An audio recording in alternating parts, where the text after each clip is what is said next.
covering into the inside that lateral fissure, but in the middle, the midline, that's longitudinal fissure. Inside there would be falx cerebri. Falx means sickle shape. Cerebri pertain to cerebrum. And can you see, right, if I can show you, this model is not shown very well, but normally we have a large area right here coming up called, we can just barely see it right there, the cristagalli of the ethmoid bone.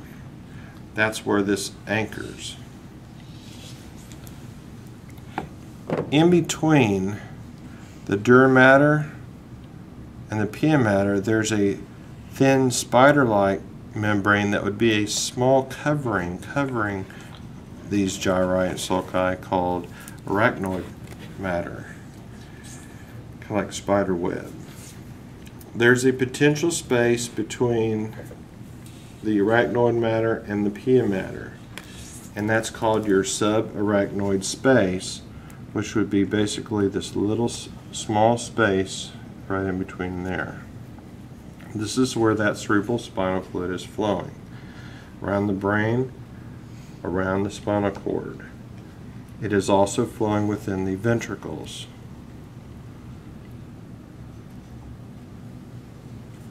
We can see there's a sinus in the frontal bone right here. This is your frontal bone, the sinus of the frontal bone.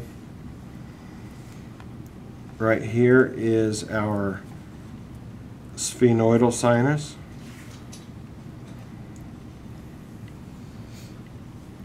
And there happens to be the pons, medulla oblongata, connecting to the spinal cord. There's our fourth ventricle. Cut in the midline is the vermis of the cerebellum, and that is the tree of life right there. Right above the cerebellum, there's that corpora quadrigemina. Superior and inferior colliculi, and just above that in the midline you would have your pineal gland. Here's the thalamus, and there's that little circle right there. That's called the interthalamic adhesion. There's the fornix. There's the septa pellucidum, corpus callosum. There's the cingulate gyrus. Since we have this model out, let's look a little bit. There's the external nares. That's your nostril. Oral pharynx, nasal cavity, nasal pharynx, pharynx, laryngopharynx. This is where pharynx is where both air and food can be. There, that tube right here, this is your esophagus. This is going down into your trachea. This region right here is your larynx. This large cartilage right here is your thyroid cartilage, the lower one, cricoid cartilage. There's your epiglottis that seals down and closes off the airway. The airway opening is called your glottis. The epiglottis seals when we swallow. There's two folds. The upper false fold is called vestibular fold or false vocal fold. And then the lower one is known as your true vocal fold. Also, this edge of this, we would call this our vocal cords. There's a potential space. Let's see if I can turn a little bit. There's a little space in between called the ventricle of the larynx. There's the tongue, mandible, maxilla, See, part of your hard palate. This is palatine bone right here. Notice inside the nasal cavity we have these three bones. This lower one here is called the inferior nasal concha.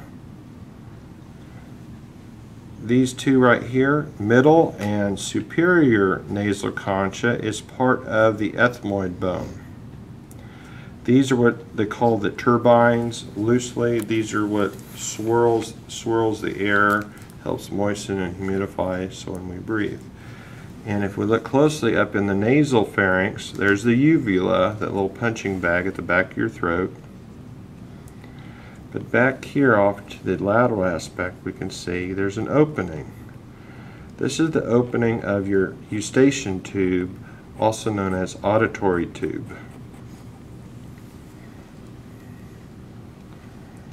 There's the sella turcica, the sphenoid bone, pituitary gland, also known as hypophyseal gland. There's an anterior and a posterior pituitary gland.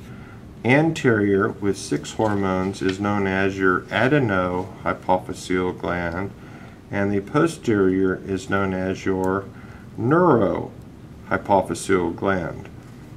So pituitary gland has another name, hypophyseal gland. That's why we call this infundibulum also known as hypophyseal stalk.